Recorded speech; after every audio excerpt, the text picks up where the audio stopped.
Queen Elizabeth II. You hear that name, and you probably think of duty, tradition, right? But for a lot of people, her name brings up something else entirely, something darker.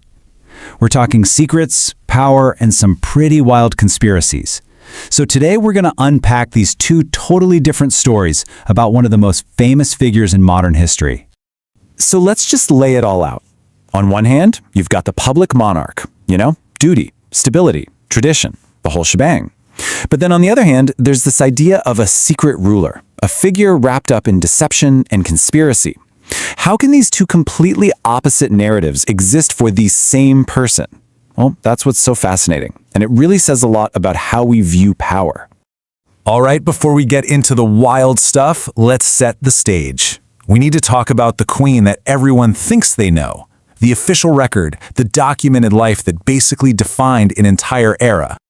I mean, think about it. For 70 years, she was this constant presence. She was this living, breathing connection between the world right after World War II and the internet age we live in now. That's kind of mind-blowing.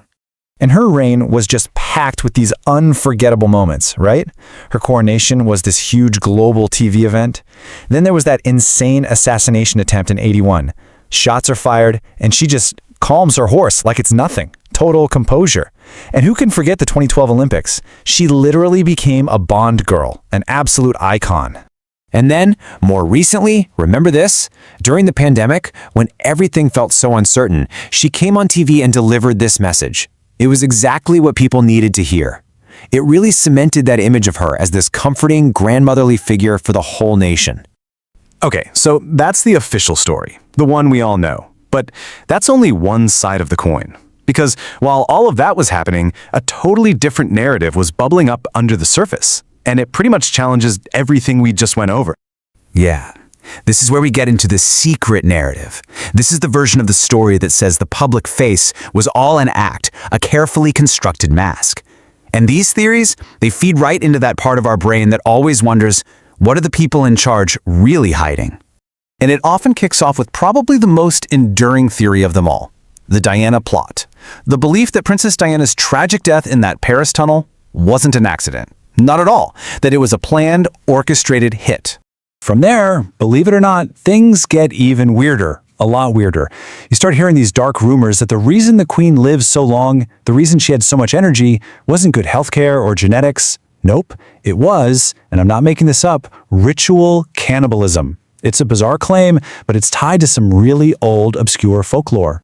And that, of course, brings us to the big one, the theory you've probably heard of. The idea that the queen and the entire royal family are actually shape-shifting, blood-drinking reptilian aliens. Yeah, part of a secret cabal of extraterrestrials pulling the strings of humanity.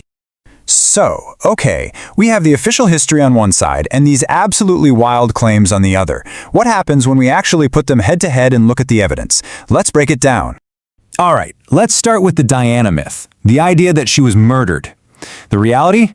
Well, this conspiracy got so huge that it triggered multiple official investigations.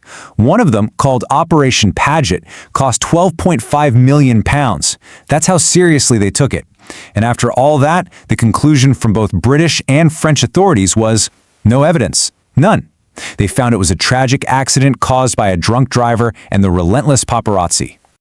Okay, next up, the cannibalism theory. What's the reality here? Well, it's pretty simple. There is zero, and I mean zero, evidence. No forensic proof, no medical records, nothing. It's a pure urban legend. The real reason for her longevity, it's exactly what you'd expect. Access to the best healthcare in the world, plus some really good genes. And the whole shape-shifting reptile thing, this one is actually fascinating because you can trace it back to a very specific source. A conspiracy theorist named David Icke really pushed this into the mainstream with his 1999 book, The Biggest Secret. That's where it all comes from. Now, it's easy to laugh this stuff off, right? But here's the kicker. A poll in the US back in 2013 found that 4% of voters believed in this reptilian overlord theory. Now, 4% might not sound like a lot, but that translates to millions of people. So this isn't just a handful of folks in a basement somewhere. And the theories didn't even stop when she died. A new one popped up online that she'd actually been gone for years and was replaced by a body double. But again, the reality just doesn't support it.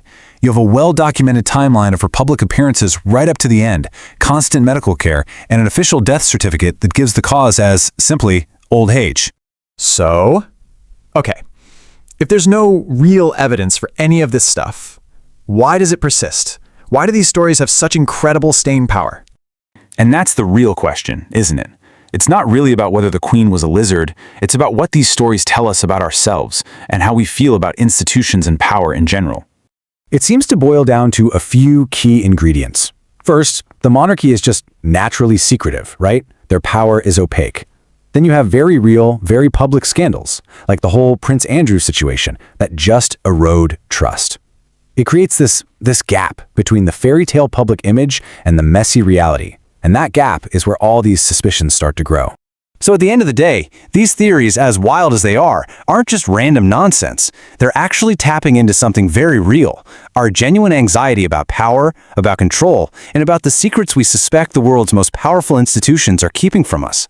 And that's really what it all comes down to. The Queen's legacy is really two stories now, the official one and the secret one that thrives in the shadows. And it leaves you with a pretty big question.